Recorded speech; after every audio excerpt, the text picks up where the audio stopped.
Stress and psychosocial development in middle childhood. A discussion of stress begins on a positive note with an overview of resilience. Resilience is a personal characteristic in which one effectively copes with significant life stressors. Some children are much more resilient to stress than others. Differential sensitivity plays a role in this.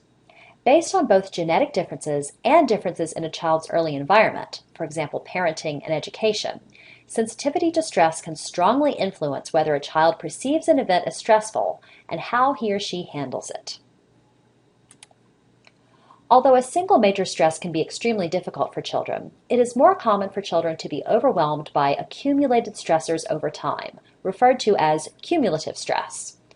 Fortunately, a child's social environment can act as a buffer to the negative effects of cumulative stress. If the social context is supportive and non-judgmental, children are more likely to overcome their traumas.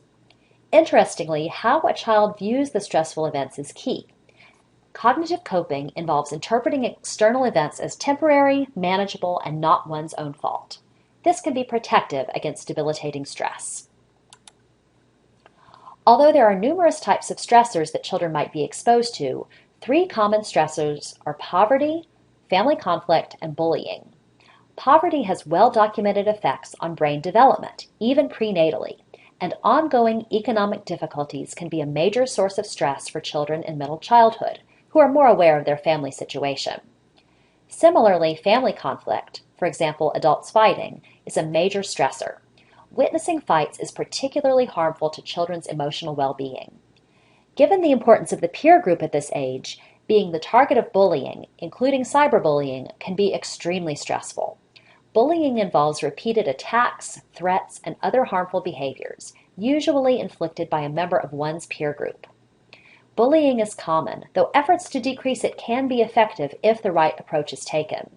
This involves changing the entire system, teachers, peers, parents, etc., so that everyone understands the causes and consequences of bullying and has tools to respond when they witness bullying.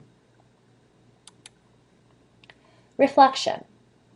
You have just learned that one of your 5th grade students' parents are getting a divorce.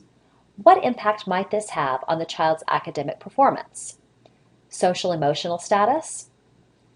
What would determine whether the child is negatively affected by an event like this?